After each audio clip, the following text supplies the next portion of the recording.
오늘은 신앙고백서 제13장 성화에 관하여 성화, 이 인쇄물을 받으셨죠.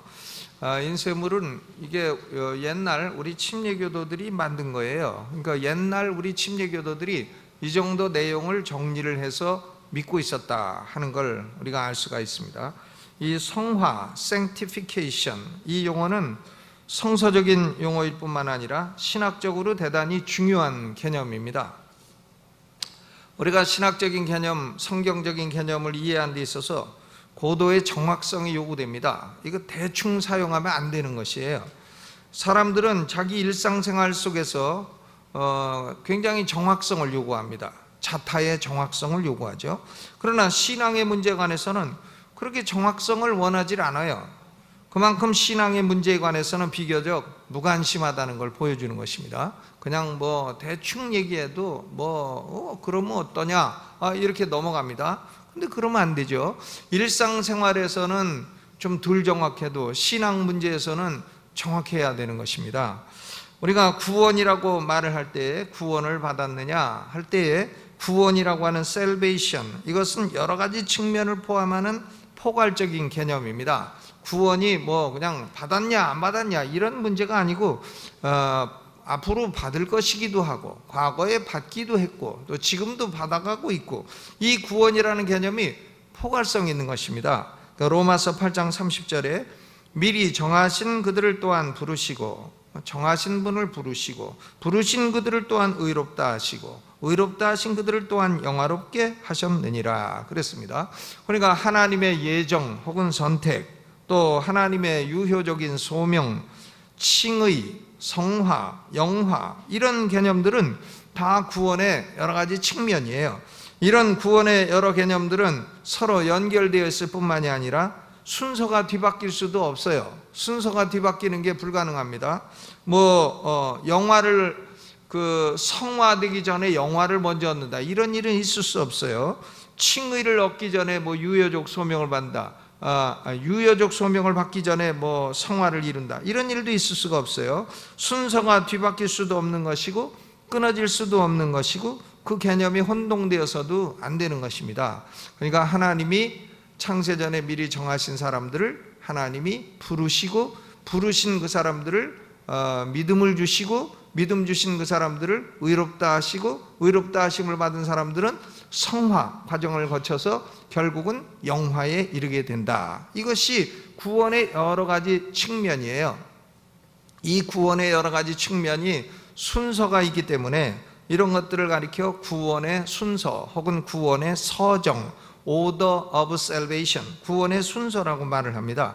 순서라는 말을 이제 번역을 할 때 서정이라고 번역하니까 구원의 서정, 라틴 말로 Ordo Salutis라고 하는 말이 있는 것입니다. 구원의 서정. 그러니까 우리가 영화라고 하는 측면으로는 앞으로 구원을 받을 것이고, 성화라고 하는 측면으로는 구원을 받아가고 있는 것이고, 칭의라고 하는 측면에서는 구원을 이미 받은 것이고 그렇습니다. 그러니까 구원은 다양한 측면을 포괄하고 있는 포괄적인 개념이다 하는 얘기죠. 그럼 먼저 오늘 칭의에 관해서 말씀을 드릴 때에 성화에 관해서 말씀을 드릴 때에 칭의와 성화는 어떻게 다른가? 칭의하고 성화, justification과 sanctification은 여러 가지 면으로 구별이 됩니다. 먼저 죄인들이 예수 믿어서 하나님으로부터 의롭다 함을 받는 것, 이것이 칭의인데, 이 칭의는 하나님의 일방적인 은혜예요. 하나님이 일방적으로 주는 것입니다. 예수 그리스도의 공로를 전가받아서 imputation of righteousness, 예수 그리스도의 의를 전가받아가지고 의인이 되는 것입니다. 그러니까 사람이 죄인이 의롭게 되는 것은 하나님의 일방적인 은혜입니다.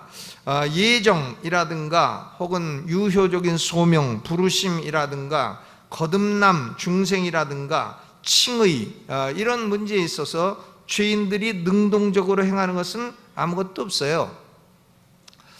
여러분이 노력해서 거듭나셨습니까? 그 말은 애가 노력해서 어머니 뱃속에서 나왔다는 거나 똑같은 말이에요. 애가 노력을 해서 어떻게 나옵니까? 애는 그냥 있다 보니까 나오는 것이지. 자기가 뭐 어린애가 결심해 갖고 내가 어머니 뱃속에서 나오리라 하고 나옵니까? 자기가 어린애가 어떻게 자기가 결심해서 또 뱃속에 들어가 있습니까? 그런 것은 다 일방적인 하나님의 은혜의 역사인 것입니다. 마찬가지로 거듭남, 중생, 칭의 이런 문제는 우리 인간들이 뭘 거기에 공헌하거나 이런 게 있을 수가 없어요. 하나님이 일방적으로 행하는 역사이고 죄인들은 전적으로 수동적인 상황이 되는 것입니다. 전적으로 수동적이에요. 하나님이 단독적으로 은혜를 주신다고 해서 이것을 영어로는 모널시즘이라고 부릅니다. 동력 사역, 모널시즘. 모널시즘이라는 말은 모노라고 하는 헬라어는 혼자라는 뜻이에요. 그리고 에르고라고 하는 헬라 말은 일한다는 뜻입니다. 그러니까 모노와 에르고라고 하는 두 개의 헬라어 단어가 결합돼서 나온 영어 단어가 모널시즘이에요. 모널시즘, 하나님의 동력 사역으로, 하나님 홀로 사역으로 우리가 중생하게 되었고 의롭다함을 얻게 되었다, 이런 얘기죠. 로만 카톨릭은 사람이 하나님의 은혜로만 의롭다함을 얻는 것이 아니라 최초의 의롭다함은 믿음으로 받지만 그 다음에는 자기가 노력해서 의롭다함을 지켜가야 된다, 이런 아주 인간의 그 죄성에 맞는 그런 이론을 갖고 있습니다만은 성경적은 아닌 것이에요.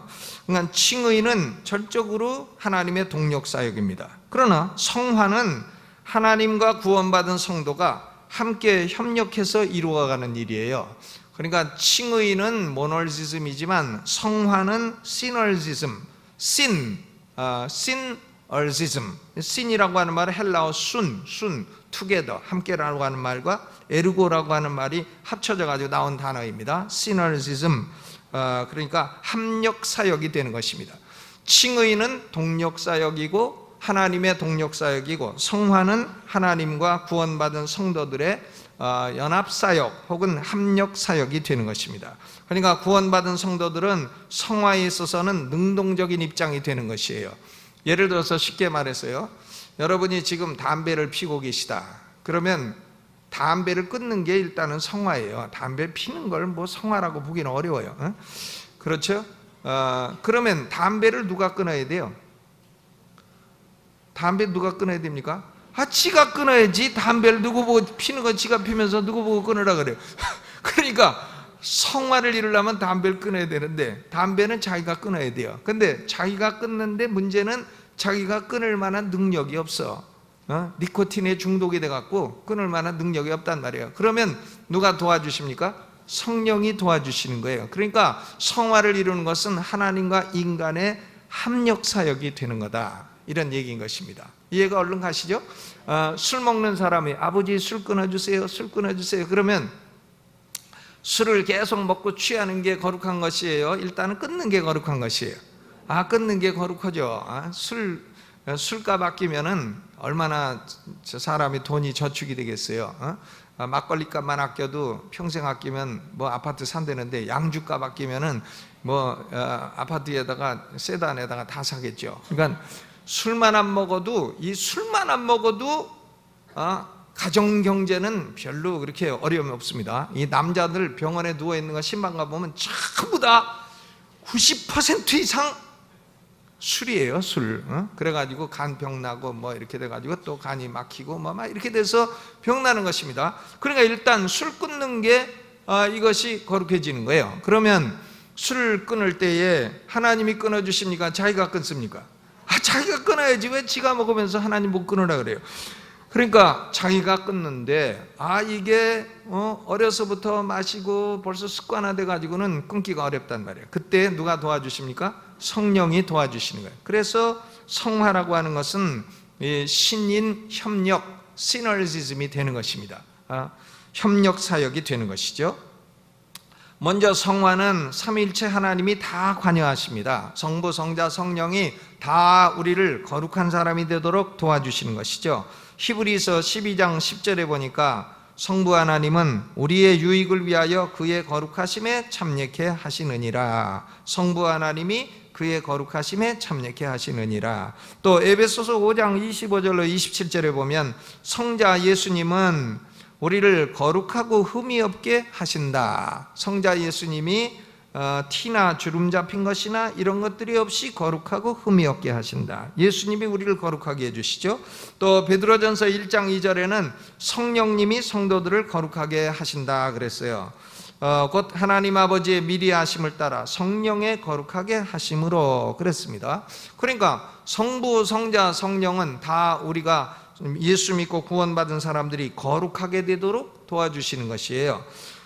그러나 빌립보서 2장 12절로 14절 우리가 읽은 본문은 항상 복종하여 두렵고 떨림으로 너희 구원을 이루라. 너희 안에 행하시는 이는 하나님이시라. 구원을 이루라 그랬잖아요. 구원을 못 이루어 가지고 이루라는 그런 얘기가 아니라 구원을 이루라는 헬라어 에르가쪼마이는 이미 받은 구원을 잘 가꾸어 나가라는 말씀이에요. 이미 받은 구원을 어떻게 하라? 잘 가꾸어 나가라. 그러니까 성도는 자기 자신의 성화에 있어서 능동적인 참여를 해야 한다 하는 말씀인 것입니다. 자기를 거룩하게 만들기 위해서 능동적으로 행해야 된다 그런 말이죠. 나쁜 습관이 있으면 능동적으로 정리를 하고 좋은 습관이 있으면 능동적으로 기르고 기도하는 습관이 없는 사람은 능동적으로 기도하는 습관을 길러가고 성경을 안 읽는 사람들은 능동적으로 성경을 읽어나가고 또 죄에 빠져가지고 오랫동안 죄에 빠진 습관이 있으면 능동적으로 그것을 끊어야 된다. 그래가지고 이미 받은 구원을 잘 아름답게 그 구원이 완성되도록 가꾸어 나가야 된다 하는 말씀입니다. 히브리서 12장 14절에도 모든 사람으로 더불어 거룩함을 좇으라. 이것이 없이는 아무도 주를 보지 못하리라. 거룩함, 성화의 과정을 겪지 않는 사람은 아무도 주를 보지 못한다. 그러니까 성화의 과정이 없는 사람은 처음부터 애시당초 구원도 받지 못한 사람이라 이런 말씀인 것입니다. 그러니까 우리 성도들은 성화를 추구를 해야 돼요. 성화는 하나님과 인간이 합력해서 이루어 나가는 합력 사역인 것입니다. 그러니까 칭의는 하나님의 독단적인 사역이고 성화는 하나님과 인간의 협력 사역이다 이런 말씀이죠. 이것을 거꾸로 생각하면 안 된다는 것입니다. 두 번째로 칭의라는 것은 뭐냐? 죄의 결과로서 오는 죄책을 제거해 주시는 하나님의 은혜의 역사입니다. 죄책, guilt of sin. 죄에는 책임이 따라요. 그 죄의 책임이 뭐냐면 지옥 가는 거죠. 지옥. 죄 진 사람은 지옥 가는 겁니다. 그런데 예수 믿고 의롭다함을 받게 되면 죄의 책임이 면제돼요. 면제되니까 예수 믿고 구원받은 사람은 지옥 가지 않게 되는 것입니다. 죄에 대한 형벌을 면제받게 되는 것이에요. 심판을 면제받게 되는 것이다. 칭의는 죄책이 제거되는 것입니다. 그러나 성화라고 하는 것은 우리 성도들에게 남아있는 죄의 영향력 혹은 죄의 부패성 혹은 죄의 권능, corruption, pollution 혹은 power of sin, 죄의 영향력을 제거하는 역사예요. 그러니까 우리 속에 죄가 계속 영향을 미치고 있습니다. 그렇죠? 나는 죄의 영향이 아무것도 없어요. 이런 사람은 이제 거짓말을 하고 있는 사람이고, 죄의 영향력이 끊임없이 우리를 몰아가고 있습니다. 그럴 때에 그 죄의 영향력 부패성으로부터 벗어나는 것이 성화이다 이런 말씀이죠. 벗어나는 것은 한 번에 다 되는 거 아니고 점진적으로 되는 것입니다. 그러니까 칭의는 죄책의 제거이고 성화는 죄의 영향력의 제거이다 이렇게 볼 수 있어요. 그 다음 세 번째 차이는 칭의는 하나님의 법적인 선언입니다. 하나님이 너는 의인이 되었다 이렇게 법적으로 선언하는 것입니다. Forensic declaration, 법적인 선언이에요. Legal declaration, 법적으로 너는 이제 의인이 되었다. 너는 재판을 해도 이제 죄인이 아니다 이런 선언인 것입니다. 죄인의 내부에서 일어나는 일이 아니라 죄인의 외부에서 하나님이 선언하시는 행위예요. 그러니까 outside이고 법률적인 legal act라 이렇게 볼 수 있어요. 그러나 성화라고 하는 것은 죄인의 내면에서 일어나는 것입니다. 우리 성도의 내면에서 도덕적인 변화를 일으키는 것입니다. 칭의로 인해서 하나님은 우리를 법적으로 의로운 존재가 되었다고 인정을 해주시죠. 그러나 칭의 그 자체가 우리를 내적으로 도덕적인 존재가 되게 하는 것은 아닙니다. 예수 믿었다고 금방 우리가 성자 됩니까? 여러분, 예수 믿어 성자 됩니까? 예수 믿은 30년 돼도 성자하고 거리가 멀어요. 나는 자기 자신을 성자라고 하고 이 모자 쓰고 다니는 사람은 약간 도른 사람 아닌가 하는 생각됩니다. 그 모자는 웬 이상한 걸 만들어 갖고 머리에다 얹고 다니나? 그거 무당도 아니고. 그 이상하지 않습니까? 자기를 스스로 성자라, 자기가 완전히 무슨 거룩한 사람이 되고 죄가 없는 사람이 됐다 하는 것은 웃기는 소리입니다. 우리는 하나님으로부터 의롭다는 선언을 딱 받아도 우리 속에 우리가 그 죄성이 없다 하는 걸 느낄 수 없어요. 우리 안에 도덕적인 변화는 그때부터 시작이 되는 것이죠. 그때부터 조금씩 거룩해지는 것입니다. 하나님과 성도가 합력을 해가지고 내적인 도덕적인 변화를 점진적으로 겪게 되는 것이에요. 그러니까 어떤 분은 그래요. 나는 담배 피고 술 먹어서 교회 못 나온다. 아니요, 그래도 나오세요. 나와가지고 예수를 진실로 믿으면 그때부터 술 끊고 담배 끊는 역사가 점점 나타나게 되는 것이죠. 어떤 분은 그게 20년 걸리는 분도 계시지만 그게 한 달 만에 이루어질 수도 있고, 그 내적인 도덕적인 변화는 예수 믿고 칭의 선언을 받고 나서 그때부터 시작해서 점진적으로 일어나게 된다 하는 얘기인 것입니다. 칭의의 은혜를 받은 사람은 반드시 성화의 과정으로 진행을 하게 되는 것이고, 이 연결고리는 결코 끊어질 수가 없다 하는 얘기인 것입니다. 그러니까 여러분, 예수 믿고 하나님의 의롭다함을 받은 사람은 금방 도덕적으로 성자가 되나요? 그렇지 않습니다. 금방 도덕적으로 성자가 되지 않아요. 그때부터 변화가 일어나서 내적인 도덕적인 변화가 일어나게 된다 하는 말이죠. 네 번째로 칭의라고 하는 것은 예수 그리스도의 의가 죄인들에게 전가됨으로 받는 전가, imputation이라는 단어가 중요해요. 원래 내 의가 아닌데 예수님의 의가 나한테 옮겨왔다. 이게 전가입니다. imputation. 그렇게 해서 받는 법적인 은혜입니다. 그러나 성화는 칭의 이후에 성령이 우리 안에 거하셔서, 성도 안에 거하셔서 성령의 능력으로 하나님이 성도들을 실질적으로 의롭게 만들어주는 의의 분여, impartation of righteousness 라고 말할 수 있어요. 그러니까 전가는 법적인 개념이고 분여, impartation은 실질적인 개념입니다. 칭의는 어떻게 받나? imputation으로 받는 거고, 성화는 어떻게 받나? 성령이 의로운 분이니까 그 의가 자꾸 우리에게 실질적으로 우리를 변화시켜 가지고 의를 분여받음으로 된다. impartation으로 된다. 성령의 의에 우리가 참여함으로 된다 하는 것이죠. 그러니까 전가는 법적인 개념이요, 분여는 실질적인 개념입니다. 칭의는 법적인 개념이고 성화는 실질적인 도덕적인 변화입니다. 다섯 번째 차이는, 칭의는 하나님의 이례적인 선언이에요. 하나님이 너는 의인이 되었다고 한번 딱 선언하면 그걸로 끝이에요. 그 다음부터는 의인 되었다가 또다시 죄인 되었다 그런 법이 없어요. 너는 의인이다, 예수 믿어 의인이 되었다 그러면 그 선언은 이례적으로 끝나는 것이고 되풀이될 수 없습니다. 그러니까 예수 믿고 구원받은 사람은 지옥 갈 수 있나요? 지옥 갈 수 없습니다. 한 번 구원받은 구원은 영원한 구원이에요. 어떤 사람, 이 카톨릭의 가르침이 그거죠. 한 번 구원받아도 잃어버릴 수도 있고, 그렇다 그러면 내가 보기에는 그거 다시 찾은 사람 별로 없으리라고 생각이 됩니다. 한 번 받은 구원은 영원한 구원이에요. 칼빈의 말이 옳은 것이죠. 그러니까 칭의는 하나님의 일회적인 선언이고 되풀이될 필요가 없습니다. one time act입니다.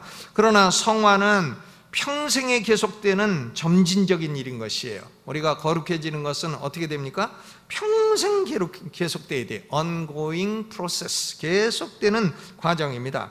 그러니까 칭의와 성화를 혼동하는 것은 큰 신학적인 오류이고요, 신앙적인 혼돈을 가져오는 일인 것입니다. 로마 가톨릭의 신학은 칭의와 성화를 완전히 섞어버렸어요. 완전히 혼동한 것입니다. 그러니까 이것은 한마디로 말해서 정통적인 기독교는 아니다고 할 수 있어요. 그러면 이 성화라고 하는 것은 두 가지 측면이 있습니다. 성화는 두 가지 방향성을 갖습니다. 하나는 죄로부터 멀어지고 from sin, 죄로부터 어떻게 돼요? 멀어져. 그리고 누구에게 가까이 가요? to God, 하나님에게 헌신됩니다. 방향성이 두 가지입니다. 죄로부터는 멀어지고 하나님에게는 헌신이 된다. 거룩이라고 하는 히브리어 단어 카다시나 헬라어 단어 하기아스모스, 이 모두 두 단어 모두 다 죄악된 행습으로부터 분리가 되어서 하나님을 섬기기 위해 자신을 구별하여 헌신한다 하는 두 가지 개념을 포함을 하는 것입니다. 그러니까 죄로부터 분리, separation, 분리돼서 하나님께 헌신, consecration, 이 두 가지가 합쳐져 가지고 거룩이 되는 것입니다. 그러니까 성화의 소극적인 측면은 죄를 죽이고 죄와의 싸움에서 이기는 것이에요. 우리가 성화되려면 먼저 내 안에 있는 뭘 죽여야 돼요? 죄를 죽여야 돼요. 죄를 죽여야 됩니다. 죄를 죽여야 돼.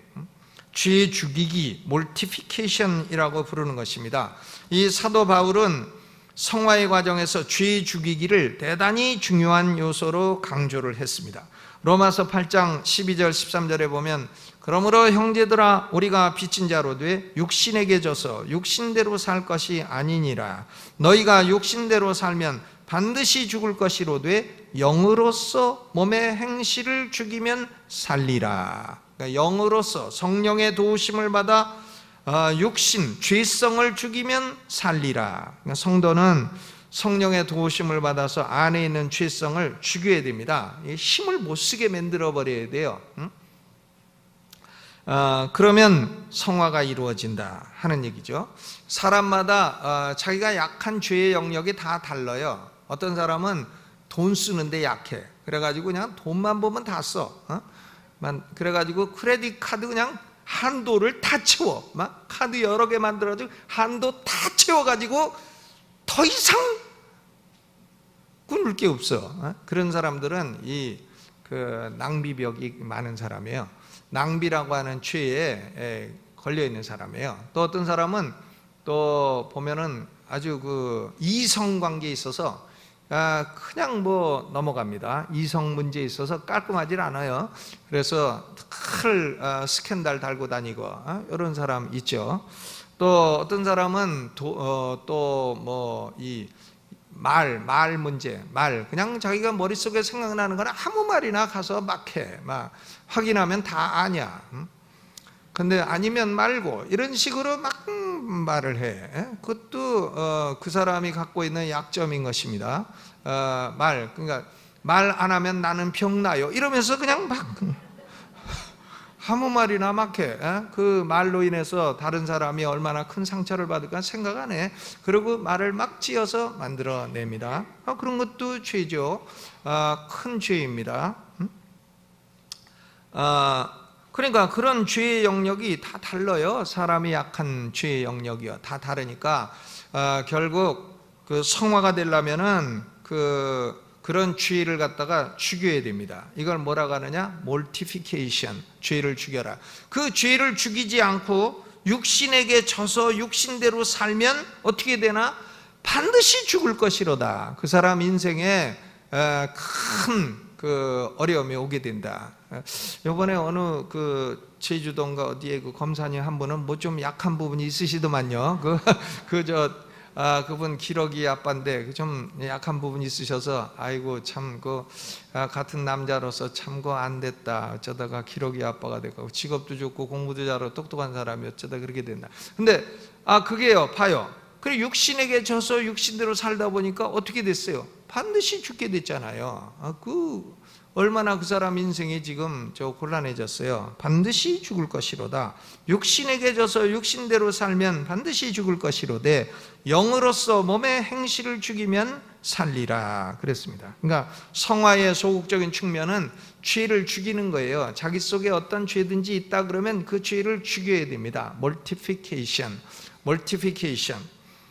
사도 베드로도 죄를 죽이는 일이 나그네 인생길을 사는 데는 꼭 필요한 요소라고 했어요. 베드로전서 2장 11절에 사랑하는 자들아 나그네와 행인 같은 너희를 권하노니 영혼을 거스려 싸우는 육체의 정욕을 제어하라. 뭘 제어하라고요? 육체의 정욕을 제어하라. 그렇죠. 그러니까 젊은 사람들은 혈기 같은 것도 조심해야 되고, 혈기 승질 난다고 그냥 막 두들겨 패고 싸우다가 누구 하나 좀 폭력 행사하게 되면 그거 가지고 감옥 가서 몇 년 살다 나오면 얼마나 인생이 비참해져요.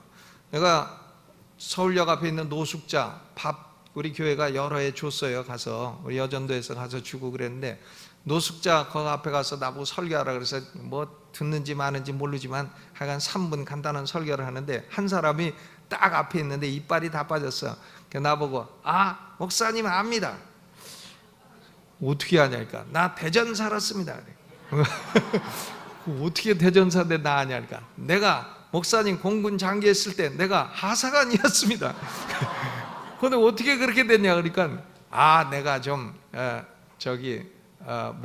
슬쩍 도둑질을 한, 직장에서 뇌물을 받았다든가 뭐 이래가지고는 감옥에 들어가서 몇 년 있다 보니까 이렇게 됐다고, 노숙자 됐다고 그러더라고요. 그러니까 참 그 사람도 앞길이 참 밝은 사람이고, 그런데 그만 육신에게 져서 육신대로 살다가 인생이 망하게 되었습니다. 그러니까 성화는 요 죄를 죽이는 요 측면이 굉장히 중요해요. 그러니까 지금 바람 피고 있는 사람은 어떻게 되겠어요? 끊어야 되죠. 끊어야 돼. 끊어야 됩니다. 또 지금 막 그냥 낭비하고 있는 사람은 어떻게 됩니까? 그거 어떻게 해요? 크레딧 카드를 다 잘라야 돼. 다 잘라야 됩니다. 못 쓰게 만들어야 돼요. 그냥 가기만 하면 긁고 그러면 그거 어떻게 되겠어요? 너무 남에 대해서 막 이렇게 나쁜 말만 하는 사람들은 한번 작전을 바꿔봐요. 좋은 말을 해봐요. 그러면 인생이 확 달라집니다. 이런 나쁜 놈 하려다가도 이렇게 훌륭하신 어르신 딱 이렇게 하면은 그 사람이 자기에게 대하는 게 엄청나게 달라지고 얻어먹는 게 많습니다. 좋은 게 많아지는 것이죠. 그러니까 성화의 소극적인 측면은 뭐라고요? 죄 죽이기, mortification, 우리 속에 남아있는 죄성을 힘을 못 쓰도록 만드는 mortification입니다. 그 다음에 성화의 적극적인 측면은 성화의 목표예요. 성도들은 어디까지 성화가 되어야 하는가 하는 문제인데, 우리 성화의 목표는 예수 그리스도의 형상을 담는 것입니다. 예수님처럼 되는 거예요. 우리가 도덕적으로 정결한 것이나 하나님의 일에 헌신되는 것이나 모두 다 예수 그리스도의 형상을 담는 것이 목표인 것입니다. 어떤 사람은 그 목표를 제가 다 이루었다고 하는데 그것은 참 웃기는 소리예요. 우리는 그 목표를 달성할 수 없어요. 이 생에서는 다 달성할 수 없습니다. 그러나 그 목표가 어렵다고 해서 목표를 없이 할 수는 없는 겁니다. 글씨 배울 때에 글씨 잘 쓰는 사람 글씨가 어렵다고 해가지고 나쁜 글씨 놓고 막 배울 수는 없잖아요. 못 써도 제일 잘 쓴 글씨 갖다 놓고 배워야지. 그렇죠? 그러니까 예수님을 담는 것이 성화의 목표입니다. 적극적인 측면이에요. 로마서 8장 29절에 하나님이 미리 아신 자들로 또한 그 아들의 형상을 본받게 하기 위하여 미리 정하셨으니 그랬어요. 그러니까 아들의 형상을 본받기 위하여 미리 정하셨다. 하나님의 예정과 유효적인 소명과 칭의는 모두 아들의 형상을 본받도록 하는 성화를 목적으로 하는 것입니다. 베드로전서 2장 21절에도 이를 위하여 너희가 부르심을 입었으니 그리스도도 너희를 위하여 고난을 받으사 너희에게 본을 끼쳐 그 자취를 따라오게 하셨느니라. 자취를 따라오게 하셨느니라. 고린도전서 11장 1절에도 사도 바울이 내가 그리스도를 본받은 자 된 것 같이 너희는 나를 본받은 자가 되라 그랬습니다. 그러니까 칭의와 성화가 또 다른 차이가 있다고 한다면, 칭의는 모든 성도가 하나님 앞에서 동일한 은혜를 받는 겁니다. 다 똑같이 의롭다함을 받는 거에는 의롭다함 받는데 많이 받고 적게 받고 그런 거 없어요. 동일한 은혜예요. 그러나 성화는 성도들에 따라서 성화의 정도의 차이가 있다는 말인 것입니다. 우리 각자는 다 누구냐? 하나님 앞에 다 부분적으로 성화된 사람이에요. 부분적으로, partially sanctified, 부분적으로. 우리가 완전히 성화되지 않았잖아요. 그러니까 다 부분적으로 성화된 사람이에요. 그러니까 어떤 목사님이 그런 얘기를 해요. 자기가 신학교 다닐 때 자기 동네에서 제일 큰 교회 목사님을 찾아가서 좀 얘기를 하고 상담을 하려고 찾아갔대요. 앞으로 자기 사역을 어떻게 하면 되나 이런 걸 상담을 하러 갔더니 그 목사님이 그러더래. 부분적으로 성화된 젊은이 그대 머리에는 무엇이 들었는가 그러더래요. What partially sanctified young man, what do you have in your mind? 이렇게 물어보더래. 그래서 자기가 그 목사님이 하신 말씀, 부분적으로 성화된 젊은이라는 말이 아주 평생을 잊어버리지 않았다, 그런 얘기를 들은 적이 있습니다. 그러니까 우리는 다 어떤 존재입니까? 완전히 성화된 존재는 아니에요. 우리가 다 부분적으로 성화된 존재입니다. 우리가 약한 부분이 다 있어요. 사람마다 약한 영역이 다 다른 것입니다. 근데 어떤 영역은 자기 혼자 손해보는 영역도 있고, 어떤 영역은 남에게까지 피해를 끼치는 게 있어요. 그러니까 남에게까지 피해를 끼치는 그 영역은 빨리 고쳐야 됩니다. 그것은 아주 좋지 않은 것이기 때문에 그렇습니다. 그러니까 우리는 성화의 정도가 다 다르다. 성화는 죄를 죽이는 소극적인 측면이 있고 예수님의 형상을 닮아가는 적극적인 측면이 있다 그랬습니다. 그러면 셋째로, 이 성화에 관해서 이단적인 사상들이 많이 있어요. 이단 사상이 어떤 거냐? 이 성화가 누구의 일이냐 하는 문제에 관해서 두 가지 양극단적인 오류가 있습니다. 하나는 성화는 누구의 일이라 그랬어요? 하나님과 인간의 합력이라 그랬습니다. 근데 어떤 사람들은 인간이 성화를 스스로 힘으로 이룰 수 있다, 이렇게 생각해요. 하나님 필요 없다, 인간이 내가 다 성화할 수 있다, 이런 것을 액티비즘이라 합니다. 자력 실천주의라. 액티비즘, 성령의 도우심이 없이도 자기 스스로 실천과 능력으로 성화를 이룰 수 있다 하는 사상이에요. 그러니까 스스로 산에 가서 돌을 닦아가지고 해탈이나 득도하겠다 하는 종교는 모두 다 액티비즘에 속합니다. 이것은 인간이 홀로 자기 힘으로 거룩함을 이룰 수 없다고 하는 이 진리를 무시하는 사상이죠. 그러니까 산에 가서 혼자서 머리 깎고 해가지고는 도 닦은 사람 난 여태까지 본 적이 없습니다. 해탈한 분을 본 적이 없어요. 난 자기들이 해탈을 하겠다고 했으면 해탈을 해가지고 이것이 해탈이다, 이걸 좀 보여줬으면 좋겠어요. 우리 기독교 목사들은 우리가 내가 완전히 거룩하다 그러지 않습니다. 우리는 다 어디가 partially sanctified, 부분적으로 성화된 존재들이라고 하지 완전히 성화된 존재라고 말하지 않습니다. 또 실질적으로 그렇지도 않아요. 그러니까 액티비즘, 자기 힘으로 해탈이나 득도를 하겠다 하는 거, 이것은 잘못이죠. 또 다른 극단은 콰이어티즘이라는 게 있습니다. 정적주의라는 것인데 17세기 후반에 스페인의 신부였던 몰리노스라는 사람의 사상이에요. 프랑스에서 17세기에 마담 기용이라는 사람이 이 사상을 널리 보급했습니다. 해가지고 이건 뭐냐 하면은 사람이 거룩해지는 것은 사람의 능력으로는 전혀 안 되고 오직 하나님의 능력으로만 된다, 이런 사상이에요. 그러니까 나의 의지는 완전히 포기하고 하나님의 역사만을 기다려야 된다, 이것이 콰이어티즘인 것입니다. 퀘이커들도 이런 사상과 비슷합니다.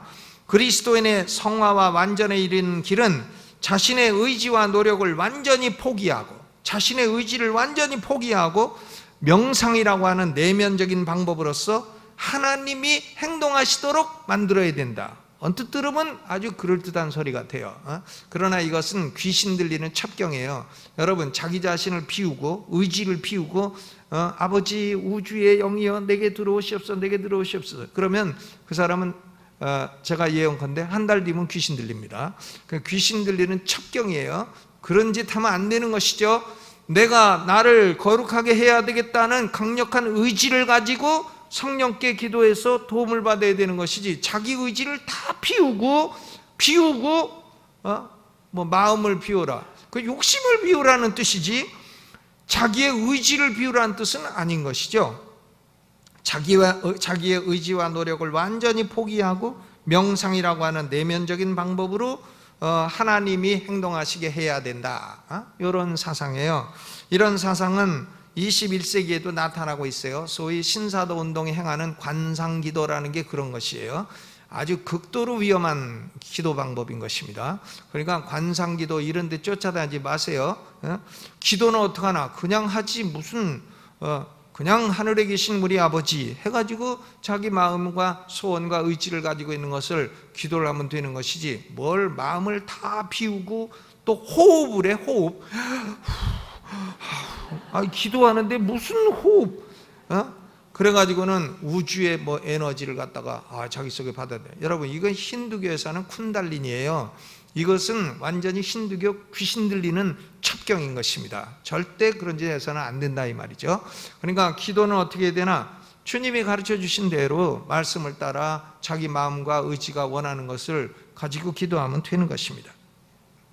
그러니까 액티비즘과 콰이어티즘, 이 두 가지는 극단적인 것입니다. 성화가 하나님과 인간의 협력 사역이라고 하는 것을 무시하는 이단적인 사상인 것입니다.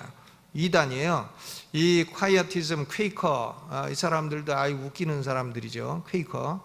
이 사람들은 목사 그런 거 없습니다. 모여가지고 가만히 있다가 가만히 자기를 피우고 있다가 한 사람에게 뭐가 임했다 그러면 그 사람 헐떡 일어나가지고는 뭐 어쩌고 저쩌고 얘기하는 거예요. 그런 걸 예배라고 합니다. 이걸 만든 사람이 누구냐면 조지 폭스라는 사람이에요. 조지 폭스. 이름이 여우예요. 여우. 폭스.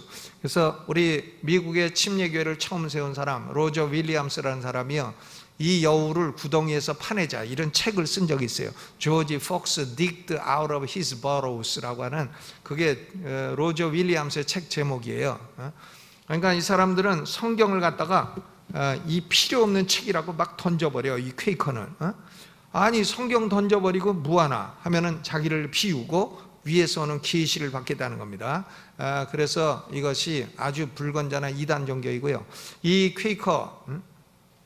퀘이커 교도 중에 한 사람이 존 윈버라고 하는 사람이 소위 그 캘리포니아 파사데나에 있는 풀러 신학교에서 소위 기사와 이적 운동을 일으킨 것이 능력전도, 파워 이벤젤리즘이라고 하는 그런 운동인 것입니다. 제3의 물결이라고 하는 그런 운동이에요. 우리나라에도 그런 물결 운동을 하는 사람이 얼마 전에 있어가지고 우리 교회에서 내가 그 아들을 주례한 적이 있는데, 그 아들을 주례했어요. 근데 그 사람이 그 자기 자식 교육 결혼시킨 점심 밥값 떼어먹고 도망가가지고 무슨 놈의 그 제3의 물결이 밥값도 안 내고 도망가나. 웃깁니다. 그래가지고 그 밥 제공한 그 회사에서 그냥 쫓아가가지고 여러 번 가가지고 겨우 조금 받았나 말았나 모르겠습니다. 밥값이나 갚아야지. 무슨 제3의 물결, 밥값도 안 갚고. 그러니까 이 액티비즘과 콰이어티즘은요, 이 두 가지가 극단입니다. 근데 성화에 있어서 하나님의 도덕법이 어떤 역할을 하느냐 하는 문제에 관해서도 양극단적인 오류가 있습니다. 여러분, 성화를 이루는데 1. 이것을 해라, 2. 이것을 하지 마라, 3. 이것을 해라 이러면은 피곤하겠습니까? 안 하겠습니까? 엄청 피곤하죠. 어떤 분은 그래, 무슨 판데 자기들은 주일날 되면은 여기 칼로 손을 비워도 칵 참고 있다가 12시 땡 되면은 그때 가서 약국 문을 두들린대라. 아니 문 연대 많은데 왜 가지고 약 사다 바르지 않고. 그러니까 그런 율법 주의를 만드는 거예요. 주일날은 절대 약국 문도 안 두들긴다. 이런 게 율법주의죠.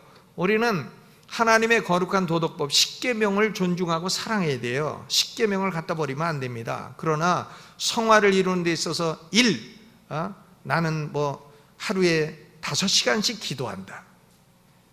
난 그런 걸 하고 싶지 않습니다.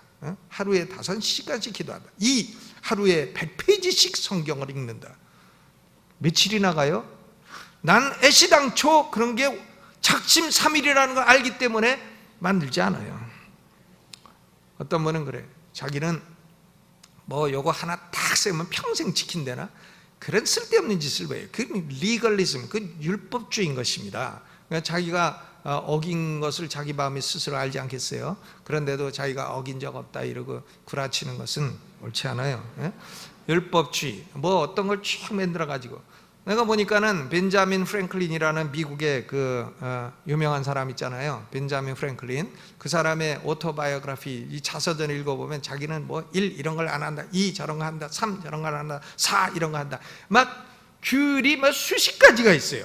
그래서 아이고 내가 그 읽다가 아이고 이 사람 피곤한 인생을 살았구나 하고 갖다 버렸습니다. 더 이상 읽지 않았어요. 그러니까 우리는 성화라는 것이 성령과 우리 마음의 자연적인 인도하심을 따라서 성화가 이루어지는 것이, 이렇게 율법주의 리걸리즘으로 만들어 가지고는 그렇게 규율 지키듯이 이렇게 하는 것은 바리새적이고 옳지 않습니다. 또 반면에 엔티노미아니즘, 이건 뭔가 하면 하나님의 거룩한 도덕법은 아무 쓸모가 없다, 하나님의 십계명 갖다 버리자, 이런 사상도 옳지 않아요. 우리는 율법에서부터 율법의 정죄로부터 자유함을 얻은 존재입니다. 그러나 예수 그리스도가 하나님의 십계명 도덕법을 존중하고 사랑했듯이 우리 성도들도 하나님의 거룩한 도덕법을 사랑하고 존중해야 됩니다. 그렇죠? 거룩함에 이르는 사람이 뭐 도둑질할 수 있습니까? 간음할 수 있습니까? 뭐 또 살인할 수 있습니까? 그런 거 할 수 없는 거 아니겠습니까? 그러니까 성령께서 우리 마음속에 신비의 하나님의 거룩한 법을 기록해 놓고 그 법을 사랑하도록 하시는 것이 성화인 것이지, 어떤 인간의 뭐 man-made law, 인간이 만드는 규율, 그걸 쭉 만들어 놓고 자기는 그걸 지켜가지고 거룩해진다, 이런 것은 옳지 않고, 또 하나님의 거룩한 법 십계명을 갖다 버리는 것도 옳지 않습니다. 그러니까 리걸리즘도 옳지 않고 율법주의도 옳지 않고 율법 폐기론도 옳지 않다 하는 것이죠. 그 다음에 신자의 생애 중에 완전한 성화가 가능하냐 하는 문제에 대해서도 역사상 오류가 발생했습니다. 일반적으로 신자의 생애 중에 완전한 성화가 가능하다고 답하는 사람들은 알미니언주의자들이에요. 신자의 생애 중에 완전한 성화가 가능하다. 그 근거가 뭐냐면 마태복음 5장 48절, 그러므로 하늘에 계신 너희 아버지의 온전하신 것 같이 너희도 온전하라 하는 말씀을 제시합니다. 특별히 20세기 오순절주의자들 가운데는 소위 세컨드 블레싱, 이 2차적인 축복이라는 개념을 가지고 성도가 기도할 때 성령의 능력을 어느 순간 확 받게 되면 일순간에 완전한 성화를 이룰 수 있다, 이런 걸 주장하는 게 세컨드 블레싱입니다. 그런데 저는 이런 개념은 참 이게 경험적으로 거짓말이다 이렇게 생각합니다. 왜냐하면 2차적인 축복을 받았다고 하는 사람들이 굉장히 부도덕해. 2차적인 성령의 불 받았다고 하는 사람들이 보면 아주 웃깁니다. 그러니까 그들의 부도덕이 교회에 끼친 해악이 너무나 커요. 이게 완전하지 않습니다. 뭐가 완전해요? 그러니까 이 세컨드 블레싱으로 뭐 불 받았다 뭐 받았다 해도 받으셨습니까? 예, 알았습니다. 예, 불을 받으셨군요. 예, 전도 많이 하세요. 그러고 말지, 무슨 불 받았고 뭐 기도 중에 뭐가 확 왔다고 해서 그 사람이 갑자기 성화되고 완전한 사람이 되냐? 그런 건 있을 수 없습니다. 그런 건 그렇지 않습니다. 물론 저는 기도하다가 불 받는 일이 있을 수 있다고 생각해요. 그리고 기도하다가 무슨 은사를 받는 일이 얼마든지 있을 수 있다고 생각해요. 기도하다가 진동이 오냐? 얼마든지 와요. 얼마든지 올 수 있어요. 기도하다가 저는 진동이 얼마나 센지 마룻바닥이 덜덜거릴 정도도 있어요. 기도하다가 나 스스로 넘어갈 때도 있어요. 파워가 오기 때문에 내가 스스로 앉아서 기도할 수 없는 경우도 있어요. 그러니까 그렇다고 해서 내가 무슨 완전히 성화된 사람이 됐냐? 그렇지 않습니다. 그건 양심에 손 얹고 딱 물어보면 너 성자냐? 하면 아니다. 답이 금세 나와요. 아주 5초도 안 걸려서 딱 나오게 되어 있습니다. 그러니까 이런 세컨드 블레싱, 이런 이론은요 아주 웃기는 이론이에요. 그러니까 물론 뭐 기도하다가 능력 받고 불 받아야 된다, 뭐 좋아요, 받으세요. 누가 뭐 받지 말라는 것도 아니고 받으시라고요. 그러나 그것이 곧 완전한 성화가 이루게 됐다 하는 이론은 아주 옳지 않은 이단 사설 같은, 자기 자신을 이렇게 연기의 거성으로 만들어가지고 사람들을 자기 똘마니로 만들려고 하는 아주 악한 사상인 것입니다. 좋지 않아요. 저는 그런 것을 아주 싫어하고요. 그러니까 성화라고 하는 것은 일순간 갑자기 다 이루어서 완전해지는 것은 아닙니다.